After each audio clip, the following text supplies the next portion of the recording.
महिलाएं थी, मातृशक्ति थी, इनके लिए भी तालियां बजाने की आवश्यकता है। तो पाकिस्तान को जवाब तो हमारी मातृशक्ति ने ही दे दिया, हमारे सैनिकों की तो बारी बाद में आई। कितना ताकतवर राष्ट्र, जहां जीजाबाई ने वीर शिवा को राष्ट्रहित का पाठ पढ़ाया, जहां पर झांसी की रानी ने मुगलों के सामने, आतताई और विधर्मी ताकतों के सामने कभी हार नहीं मानी, उनको उनकी भाषा में जवाब देने का काम आदि अनादि काल से हमारे वीर महापुरुष, हमारे सैनिक और हमारे राणा प्रताप जैसे शौर्य से युक्त योद्धा करते आए हैं। और आज नागौर की धरती भी वीरों की धरती है। नागौर के अभी जटेरा का नाम लिया, वहां पर जो शहीद हुए उनको सैल्यूट, यहाँ पर जो शहीद स्मारक बना हुआ है इनको भी सैल्यूट। ये भारत की भूमि है कि अपने प्राण भी राष्ट्र की रक्षा के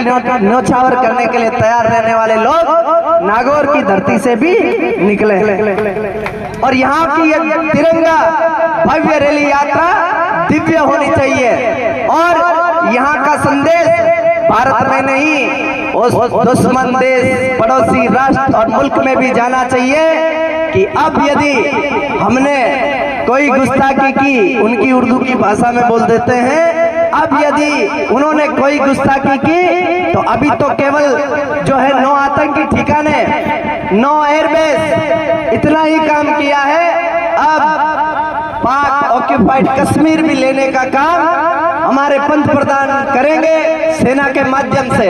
और उन्होंने कह भी दिया है, शर्त भी यही थी कि अब यदि बात होगी तो पीओके पर होगी, अब यदि बात होगी तो हमारी भारत की शर्तों पर होगी। वही बात मनवाना नहीं है। यदि वो 1 गोला छोड़ेंगे तो हम 100 गोला छोड़ेंगे। ये भाषा आज हमारे पंत प्रधान की और हमारे सेना की है। ऐसे भारतीय सेना के लिए आप सबको तालियां और उनको हौसला देने की आवश्यकता है। ये भारत की भूमि, भारत में भी मारवाड़ की भूमि और मारवाड़ में भी वीरवर राव अमर सिंह राठौड़ जी की धरा। इन्होंने तो उनको उस किले से घोड़ा खुदा करके जवाब देने का काम कर दिया था। इसलिए जो भारत के अंदर विधर्मी आतताई दुष्ट ताकते हैं, जो यहाँ पर रोहिंग्या है, वो भी कान खोल करके सुन ले और उनको पनाह देने वाले लोग भी सुन ले कि यदि राष्ट्र से गद्दारी करोगे तो सीने पर और यहाँ मस्तक पर गोली खाने के लिए तैयार रहना। हमारे भारत के वीर जवान आपको छोड़ने वाले नहीं हैं। बातें बहुत सी है। और जिले के दूर दूर गांवों के निवासी यहाँ पे आए हैं सेना का मनोबल बढ़ाने के लिए। मैं तो आपको ये बताना चाहता हूँ, यदि हम पाकिस्तान की बात करें, इस ऑपरेशन सिंदूर की बात करें, तो एक बहुत ही सफल ऑपरेशन रहा है, जिसमें उनके दूर अंदर जाकर के 115 किलोमीटर जाकर के उनके जो अड्डे थे, आपने यदि ये हमारे दोनों लेडी ऑफिसर से ब्रीफिंग सुनी तो उसमें उन्होंने मेंशन किया था पहले दिन कि हमारा उद्देश्य पाकिस्तान के सिविलियंस को, पाकिस्तान के डिफेंस फोर्सेस को और पाकिस्तान के जो इंफ्रास्ट्रक्चर है वहाँ पे, जैसे एयरपोर्ट है, कोई दूसरा जो भी इंफ्रास्ट्रक्चर उनका रोड नेटवर्क है, उसको ध्वस्त करने का काम नहीं किया हमने तो सिर्फ ऑपरेशन सिंदूर में जो आतंकवादी ठिकाने थे, जहाँ पे उनके ट्रेनिंग सेंटर थे, उन ट्रेनिंग सेंटर्स को डायरेक्ट हमारे जो मिसाइल्स, हमारे पास ऐसे इक्विपमेंट है, वो एकदम जीरो एरिया में होमिंग करके जहाँ चाहते हैं, किसी भी एक पर्टिकुलर जगह पे चाहते हैं वहाँ जाके उसको उड़ा देंगे। तो हमें गर्व है अपनी देश की सेना पे और गर्व है आप सब लोगों पे कि इतने उत्साह के साथ आप आए यहाँ पे। इंडिया पाकिस्तान का मैं आपको ये बता दूं, स्पेशली लेडीज और ये गांव वाले और जो भी जितने भी लोग हैं, मैं आपको ये बता दूं कि हमारा कोई इंडिया पाकिस्तान के साथ कोई कंपैरिजन नहीं है। इंडिया इज वे अहेड, हम उनसे हर मामले में बहुत आगे हैं, कोई तुलना नहीं है। और जितने जितने अटैक हमने किए, जितनी जितनी लड़ाइयाँ उन्होंने लड़ी है, हमने कोई पहले शुरुआत नहीं की, हमारा रेस्पॉन्स रहा था और हर बार उनको धूल चटाई। 71 वार की आपको बताऊं, पूरे वर्ल्ड में ऐसा कोई वॉर नहीं हुआ था जिसमें 96,000 ट्रुप्स को हमने सरेंडर करवाया। 96,000 लोगों ने हाथ खड़े कर दिए, अपने औजार रख दिए। और जो हमारे सरेंडर में आए थे, अब उस समय परिस्थितियां क्या रही होगी, मैं यहाँ पे ब्लेम करने के लिए नहीं हूँ। जो भी परिस्थितियां रही, सरकार के जो भी निर्णय थे उस समय और अब भी, वो निर्णय मेरा ये मानना है डिफेंस में रहते हुए कि सबसे बेस्ट से बेस्ट निर्णय उन्होंने लिए होंगे। किसी के ऊपर छींटाकशी नहीं करनी है। अभी बतेरे लोगों से सिविल पॉपुलेशन में मैं सुन रहा था कि क्या जरूरत थी सीज फायर करने की, मार दो, घुसा दो गोलियां। तो हमें इस बात का ध्यान रखना चाहिए, वॉर में लड्डू नहीं बनते। हमारे जो जवान शहीद होते हैं वहाँ पे LOC पे फेस टू फेस है, आप देखोगे तो फेस टू फेस खड़े हैं, इधर पाकिस्तान इधर इंडिया।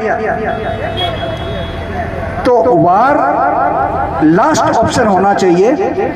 और मैं धन्यवाद देता हूं अपने देश की सरकार को कि उन्होंने वार को लास्ट ऑप्शन ही रखा, क्योंकि हमने शुरुआत नहीं की थी, हमने शुरुआत नहीं की।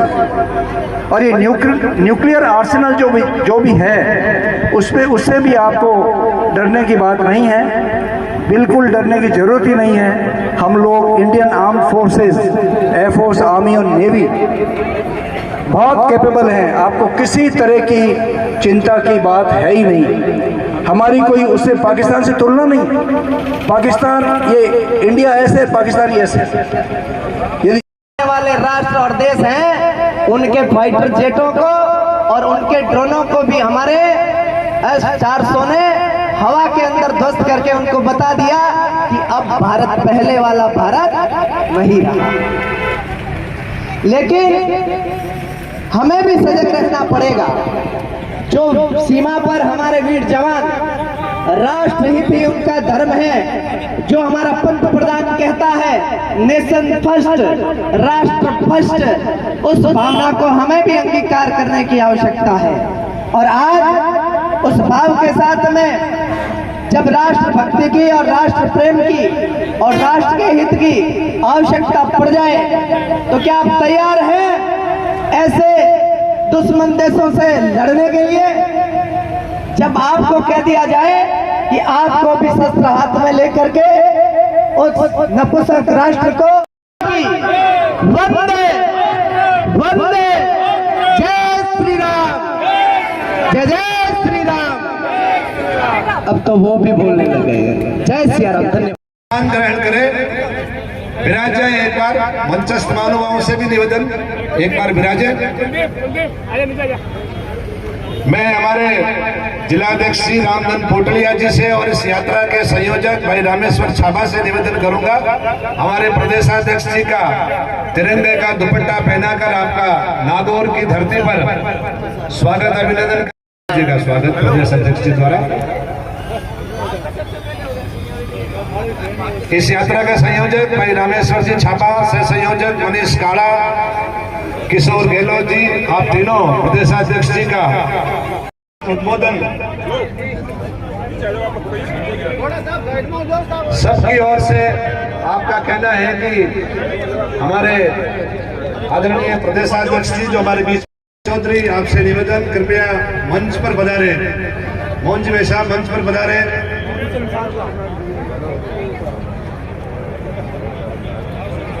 माताएं और आप सब लोग पधारे और इस तिरंगे यात्रा को सफल बनाने के लिए हम आए। आप काफी समय से यहाँ बैठे हैं। मैं आप सबसे इतना ही कहूँगा कि पूरी यात्रा में साथ रहे और बाकी आगे बाकी से हमारे प्रदेश अध्यक्ष करेंगे। धन्यवाद। अब जाग उठो, कमर कसो, मंजिल की राह बुलाती है, ललकार रही हमको दुनिया।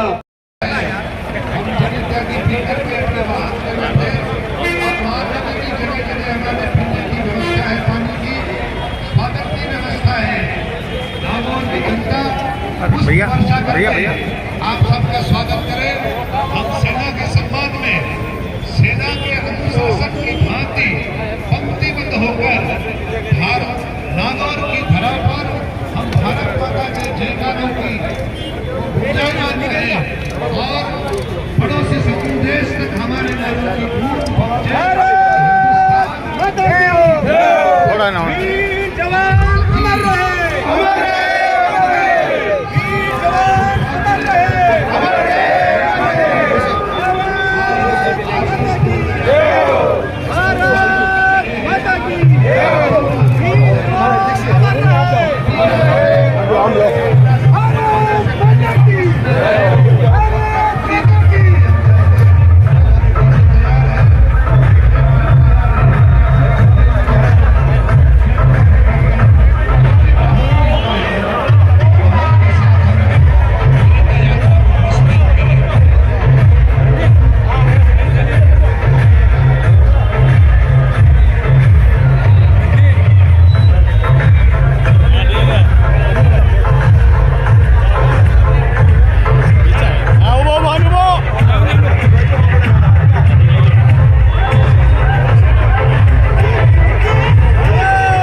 सेना के सम्मान में नागौर में तिरंगा यात्रा।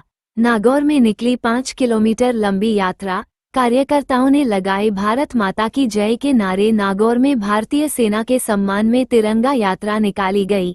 ये यात्रा पहलगाम में हुए आतंकी हमले के जवाब में सेना द्वारा किए गए ऑपरेशन सिंदूर की सफलता के उपलक्ष्य में आयोजित की गई। नागौर ऑपरेशन सिंदूर की सफलता के उपलक्ष्य में भाजपा निकाल रही है नागौर शहर में तिरंगा रैली। मुंडवा चौराहा स्थित शहीद स्मारक पर शहीद जवानों को नमन कर रैली की खाना। भारतीय वीर जवानों के सम्मान में निकाली जा रही तिरंगा रैली। नागौर शहर में 5 किलोमीटर लंबी यात्रा में बीजेपी कार्यकर्ता, व्यापारी और स्थानीय नागरिक शामिल हुए। किसान आयोग अध्यक्ष CR चौधरी, प्रदेश उपाध्यक्ष ज्योति मिर्धा, मेरता विधायक लक्ष्मण कलरू, खींवसर विधायक रेवंत राम डांगा सहित अनेक जनप्रतिनिधि के नेतृत्व में निकली यात्रा में सभी प्रतिभागियों ने हाथों में तिरंगा लेकर सेना के शौर्य को सलाम किया।